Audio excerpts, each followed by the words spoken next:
வணக்கம். இந்த வீடியோவில் 3 எங்களுடைய தமிழ் பெண்கள் தங்களுடைய சுயலாபத்துக்காக அல்ல தங்களுடைய வருமானத்துக்காக தாங்கள் பணம் ஈட்டுவதற்காக தாங்கள் கோடீஸ்வர ஆடம்பர வாழ்க்கை வாழ்வதற்காக 30 குடும்பத்தினுடைய வாழ்க்கையை சீரழித்திருக்கிறார்கள். பிரான்ஸில் ஒரு தொழில் நிறுவனம் ஒன்றில் நடைபெற்ற இந்த விஷயம் காரணமாக அந்த தொழில் நிறுவனம் நட்டம் ஏற்பட்டு அந்த தொழில் நிறுவனம் மூடப்பட்ட சம்பவம் ஒன்று கிடைக்கப்பெற்றிருக்கிறது. உண்மையில் இந்த 3 பெண்கள் தங்களுடைய சுயலாபத்திற்காக அந்த 30 குடும்பத்தினுடைய வீட்டிலையும் சாப்பிடுவதற்கோ அல்லது அடுப்பெறிவதற்கான வாய்ப்புகள் குறைந்திருக்கிறது. ஆனால் நீங்கள் யாருமே சொல்லலாம், புலம்பெயர் தேசங்களில் வீட்டை அனுப்பினா அதுக்கான சோமாஸ் கொடுத்துருப்பாங்க. பிரான்ஸில் என்ன சொன்னால் சோமாஸ் கொடுத்துருப்பாங்க அப்படின்னு சொல்லி சோமாஸ் எல்லாமே இப்போ நிறைய சட்ட சிக்கலில் இருக்கிறது. எல்லாருக்கும் ஒரு வருடங்கள் மட்டும்தான் கொடுக்கலாம். யோசிச்சு பாருங்கள், ஒரு வேலை செய்கின்ற இடத்துல தங்களுடைய சுயலாபத்துக்காக இவ்வாறான சம்பவம் இடம்பெறுவது அப்படின்றது எவ்வளவு வேதனைக்குரிய விஷயம். சரி, இது எங்கே நடந்தது, இது சம்பந்தமான முழு விஷயத்தையும் இந்த வீடியோவில் நாங்கள் பார்க்கலாம். நான் உங்கள் தோழன் ரதன் துரோகம் மீடியாவுக்காக இது போன்ற பகிர்வுகள் அல்லது இது போன்ற அநியாயங்கள் எங்களுடைய தமிழ் மக்கள் எங்களுடைய தமிழ் சகோதர சகோதரிகளுக்கு இடம்பெற்றிருந்தால் எழுதி அனுப்புங்க. மீடியா துரோகம் 01@gmail.com என்றது என்னுடைய இமெயில், அல்லது 0033 7 51 51 25 10 இந்த வாட்ஸ்அப் இலக்கத்துக்கு அனுப்புங்க. கால் பண்ணாதீங்க ப்ளீஸ், நான் என்னுடைய வேலை பிஸி. நீங்கள் மெசேஜ் பண்ணுங்கள், என்ன தகவல் எழுதி அனுப்புங்க. நான் பார்த்துட்டு எனக்கு ஓகே அப்படின்னு சொன்னால் நானே உங்களோட கண்டக்ட் பண்ணி நான் நேரடியாக பேசுகிறேன். சரி, வீடியோக்குள்ளே போகலாம். அதாவது ஒரு தொழில் நிறுவனம் ஒன்று நடக்கிறது. இந்த தொழில் நிறுவனம் சிறிய நிறுவனமாக ஆரம்பிக்கப்பட்ட நிறுவனம். ஆரம்பிக்கின்ற பொழுது ஒரு சில ஆண்கள் ஒரு சில பெண்கள் எங்களுடைய இளைஞர்கள் வேற்று நாட்டவர்கள் எல்லாரையும் கொண்டு ஒரு 10 பேர் கொண்ட நிறுவனமாக இந்த நிறுவனம் ஆரம்பிக்கின்ற பொழுது கொஞ்சம் 1 வருடம் 2 வருடங்களுக்கு அப்புறமாக இந்த நிறுவனம் என்ன செய்யறதுன்னா கொஞ்சம் வளர்ச்சி பெறுகின்ற பொழுது ஆண்களை ஒரு பக்கமாகவும் பெண்களை இன்னொரு பக்கமாகவும் இந்த நிறுவனத்தில் பிரித்து விடுறாங்க. ஆண்களுக்கு அங்கே ஆரம்பத்தில் யார் ஒருவர் இருந்தாரோ பொறுப்பாக அவரை தலைமையாக அவரை செஃப் சொல்லி அவருக்கு ஒரு குறிப்பிட்ட கொஞ்சம் ஆண்களை வேலைக்கு அமர்த்துறாங்க. இங்கே பெண்களையும் பார்த்தீங்கன்னா ஆரம்பத்தில் அந்த நிறுவனம் ஆரம்பிக்கின்ற பொழுது யார் ஒரு பெண் இருக்கிறாங்களோ அவங்களுக்கு மொழியிலிருந்து எல்லா தகமைகளும் இருக்கிற நபரை பார்த்து அவரை பெண்களுக்கு பொறுப்பாக போட்டு இந்த நிறுவனம் ஆரம்பிக்கப்பட்டு நடந்து கொண்டிருக்கிறது. ஒரு சில வருடங்களாக நடந்து கொண்டிருக்கின்ற பொழுது நிறுவனத்தினுடைய வேலை வாய்ப்புகள் கூடுகின்ற பொழுது அங்கே வேலை வாய்ப்பினுடைய வேலையாளர்களுக்கான தேவை அதிகமாக இருக்கிறது. தேவையாக இருக்கின்ற பொழுது நிறுவனத்தினுடைய ஆண்கள் பக்கம் வேலைக்கு ஆட்கள் தேவை, பெண்கள் பக்கமும் ஆட்கள் தேவை. இந்த நேரத்தில் 2 பக்கமும் ஆட்கள் வேலைக்கு ஆட்கள் தேவை என்றதன் அடிப்படையில் வேலை ஆட்கள் அங்கே வேலை செய்கின்ற தமிழாக்கள் அல்லது கருப்பினத்தவர் ஆப்பிரிக்க இனத்தவராக இருந்தாலும் சரி அல்லது அரபு மொழி பேசுகின்றவர்களாலும் சரி அவர்களுடைய உறவினர்கள் உங்களுக்கு தெரிஞ்சவர் யாருக்காவது வேலை தேவைன்னு சொன்னால் கூட்டிட்டு வாங்க, நாங்கள் வேலைகள் சம்பந்தமாக முழு பயிற்சியும் கொடுத்து இந்த தொழில் நிறுவனத்தை நாங்கள் நடத்துவதற்கு எங்களால் முடிஞ்ச வரைக்கும் நாங்கள் அத்தனை பயிற்சிகளும் கொடுப்போம் அப்படின்னு சொல்லப்படுகிறது. இதனால இந்த தொழில் நிறுவனத்தில் பார்த்தீங்க சொன்னால் முதல் 10 பேரில் ஆரம்பித்த நிறுவனம் 15 பேராகி 20 பேராகி 25 பேராகி 30 பேராகி 35 பேராக இப்படி நிறுவனம் பெருசாக வளர்ந்து கொண்டு போகிறது. நிறுவனத்தினுடைய வருமானமும் நல்ல வருமானம் கொண்டிருக்கிறது. அதுக்கப்புறமாக கட்டிடங்கள் மாற்றம் பெறுகின்றன, இடங்கள் மாற்றம் பெறுகின்றன, தொழில்நுட்பங்கள் பூத்தப்படுகின்றன. இந்த வேலை செய்பவர்களுக்கு மொழி தெரியுதோ மொழி தெரியலையோ அதுக்கான மொழி டிரான்ஸ்லேட்டர் அதாவது மொழிபெயர்ப்பாளரை வச்சு அவர்களுக்கான பயிற்சிகள் எல்லாமே வேறு இடங்களிலிருந்து பயிற்சிகள் எல்லாமே வழங்கப்படுகிறது.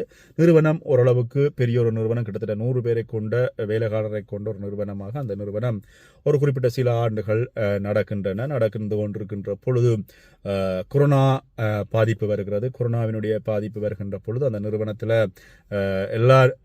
எல்லா வியாபார நிறுவனங்களுக்கும் பிரான்சினுடைய சட்டம் என்ன சொன்னதோ அதே சட்டத்தின் அடிப்படையில் அந்த நிறுவனமும் அதனை எதிர்கொள்கின்ற பொழுது அந்த குறிப்பிட்ட 100 பேருக்கு மேற்பட்ட வேலைக்காரரை கொண்ட அந்த நிறுவனம் வேலைக்காரர் சரியான முறையில் வேலைக்கு வராத தன்மை, கோவிட் என்றதுனால வருத்தங்கள் அப்படியான இருக்கின்ற பொழுது நிறுவனமும் அரசாங்கத்தினுடைய காசை எடுத்துக்கொண்டு வேலைக்காரருக்கு ஒரு சம்பளத்தை குறைச்சி கொடுத்து அப்படி அட்ஜஸ்ட் பண்ணி போய்கொண்டிருக்கும். இந்த நேரத்தில் வேலைக்காரர் அந்த நிறுவனத்திலிருந்து கொஞ்சம் கொஞ்சமாக வேறு நிறுவனங்களுக்கு போக வேண்டிய சந்தர்ப்பம் ஏற்படாது. என்ன காரணம்னு சொன்னால் குறிப்பிட்ட நிறுவனத்தில் முழு சம்பளத்தை எடுத்தவர் வந்து பார்த்தீங்கன்னு சொன்னால் குடும்பக்காரராக இருக்கின்ற பட்சத்தில் வந்து அவருக்கு அதே சம்பளம் தொடர்ச்சியாக பயணிக்க வேண்டும்.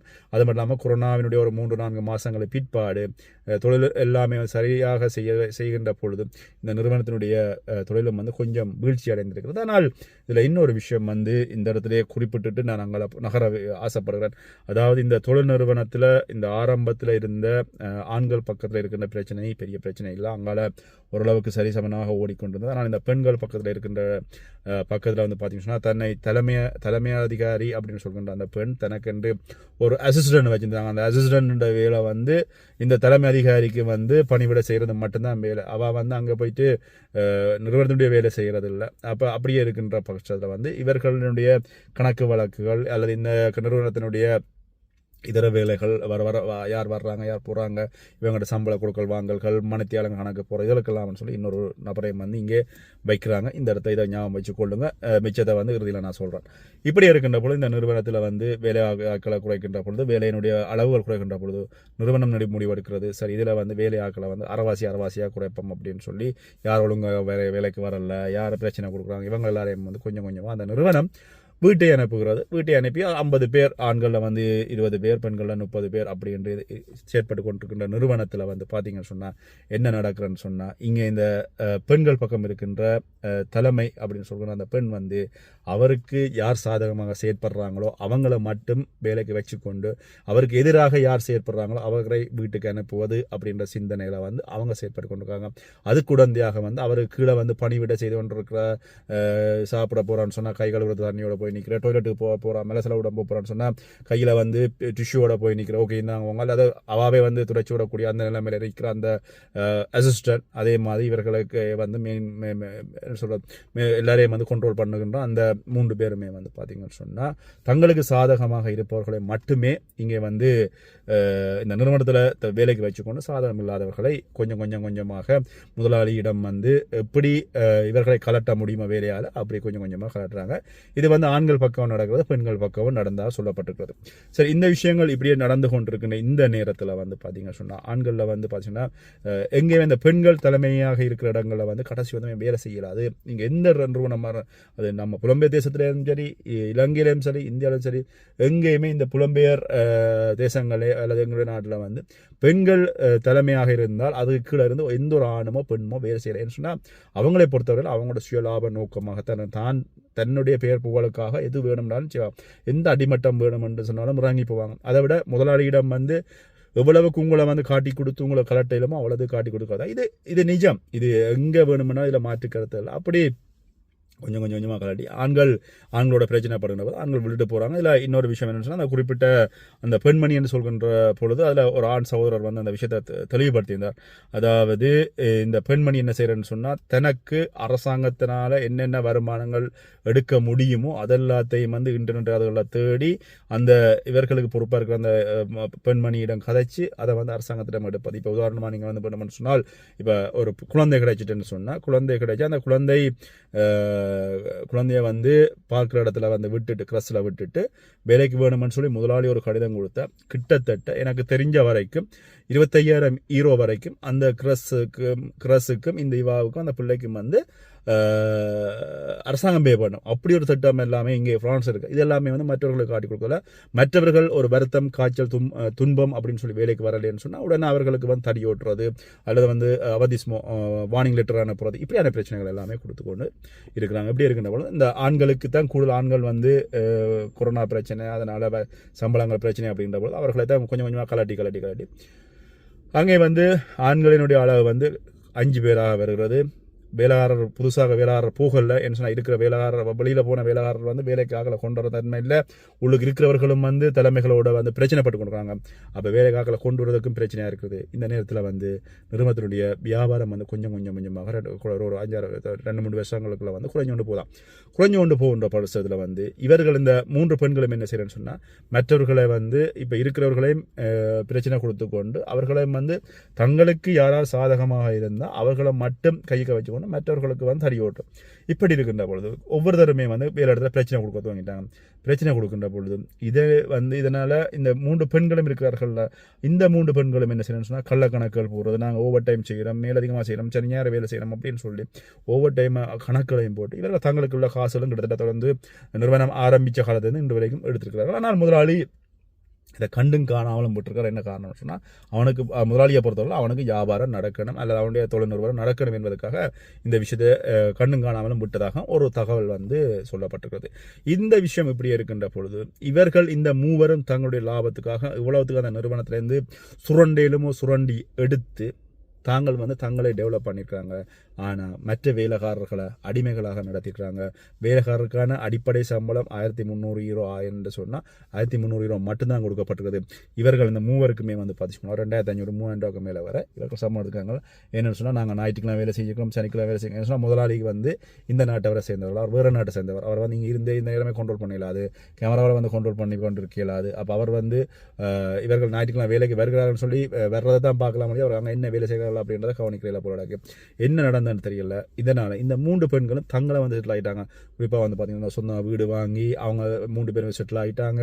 அவங்க பக்கத்தில் வந்து நிதிகளை எல்லாமே பேங்கில் எல்லாமே வந்து நல்ல பேங்க் பேலன்ஸ் எல்லாம் எடுத்துக்கொண்டு நல்ல ஒரு செட்டில்மெண்ட்டுக்கு வந்துட்டாங்க. செட்டில்மெண்ட் வந்து கொண்டிருக்கிற பொழுது நிறுவனம் வந்து கீழே நோக்கி போயிட்டுது. அவங்களுடைய அந்த தொழில் வந்து நஷ்டமடைய தொடங்குகின்ற பொழுது தொடர்ச்சியாக அந்த முதலாளிகள் அந்த பெரிய ஒரு கட்டடத்தில் வந்து வாடகைகள் கொடுத்து எல்லாமே வந்து கொண்டு போவது சரியான கஷ்டமாக இருக்கின்ற பட்சத்தில் நிறுவனத்தை மூடுகின்ற நிலைமைக்கு முதலாளி வந்திருக்கிறாரு. இந்த இடத்துல நீங்கள் ஒரு விஷயம் கேட்கலாம், இல்லை ரதன் அது வந்து அரசாங்கம் காசு கொடுக்கும் தானே என்று. அரசாங்கம் காசு கொடுக்கும், எவ்வளோ நாளே கொடுக்கும். இப்போ வந்து புது சட்டத்தின்படி 1 வருஷம் கொடுக்கலாம், அல்லது மேக்ஸிமம் 2 வருஷம் கொடுக்கலாம். நீங்கள் வேலையை போனாங்கன்னு சொன்னால் அவங்களோட லைஃப் லாங் வேலை செய்யலாம். ஒவ்வொரு முறை நீங்கள் சோமாஸ் எடுக்கின்ற பொழுது இவைகள் எல்லாமே வந்து நீங்கள் பென்ஷன் எடுக்க போகின்ற பொழுது இவ்வளோ பிரச்சனை கொடுக்கும். நீங்கள் சோமாஸ் எடுக்கின்றது சந்தோஷமான விஷயம் தான், இல்லைன்னு சொல்ல வீட்டை படுத்துக்க காசு அப்படி தான் நல்ல விஷயம் தான். ஆனால் பின்னாடி பிரச்சனை எப்போ வரும் சொன்னால் நீங்கள் பென்ஷன் அப்படின்ற நோக்கி போகின்ற பொழுது கட்டாயம் பிரச்சனை வரும். இன்னொரு புது வேலையை தேடணும், வேலை கிடைக்குமா இல்லையா, சோமாஸ் எடுக்க போனீங்கன்னு சொன்னால் அவங்கள ஃப்ரான்ஸ் தரவாய் அங்கே இங்கே போன்னு சொல்லி கரைச்சி கொண்டே இருக்கும். இப்படி நிறைய பிரச்சனை இருக்குது. இந்த 3 பேரும் தாங்கள் செட்டில் ஆகினது மட்டும் இல்லாமல் தங்களோட வாக்கில் டெவலப் பண்ணிட்டு மிச்ச 30 பேருடைய வீடு 30 பேரையும் வந்து வீட்டை அனுப்பியாச்சு. இப்போ ஒட்டுமொத்தமாக நிறுவனம் மூடப்பட்டது மட்டும் இல்லாமல் எல்லாருக்குமே வந்து வேலைகள் இல்லாமல் எல்லாருமே சோமாஸ் கொடுக்கப்பட்டதா இல்லையா அப்படின்ற விஷயங்கள் சொல்லப்படவில்லை. ஆனால் நிறுவனம் மூடப்பட்டு இப்போ வந்து தாங்கள் நடுவீதியில் நிற்பதாக ஒரு சகோதரி ஒருவர் வந்து மிக வேதனையோடு சொல்லியிருந்தாங்க. இந்த விஷயங்களை வந்து பகிர்ந்து கொள்ளுங்க. எங்களோட பெண்கள் ஆவதும் பெண்ணாலே அழிவதும் பெண்ணாலே ஒரு குடும்பத்தில் சொல்லப்படுறது. இது ஆவதும் பெண்ணாலே அழிவதும் பெண்ணாலே குடும்பம் இல்லை, எல்லா இடமே இதுதான் பிரச்சனை. தாங்களுக்காக எது வேணுமானம் எந்த உச்சக்கட்ட நிலைமைக்கும் போகின்ற சில பெண்கள் இவ்வாறு இருக்கத்தான் செய்கிறார்கள். இவ்வாறான ஒரு சில பெண்களால் தான் ஒட்டுமொத்த பெண்ணினத்துக்கும் இது ஒரு அவப்பெயரையும் வந்து கொண்டு வருகிறது அப்படின்றது மிக வேதனைக்குரிய ஒரு விஷயம். இது பற்றி உங்களுடைய கருத்துக்களை சொல்லுங்கள். நிறைய விஷயம் இதில் சொல்லப்பட்டது. நான் நிறைய விஷயத்தை சுருக்கி தேவையான ஒரு 10 நிமிஷத்துக்குள்ள உங்களுக்கு தருவதற்கு முயற்சி பண்ணியிருக்கேன். இது பற்றி உங்களுடைய கருத்துக்களை என்னோட பகிர்ந்து கொள்ளுங்கள். மீண்டும் இன்னொரு வேதனையான பகிரோடு உங்களோட சந்திக்கிறேன். நன்றி.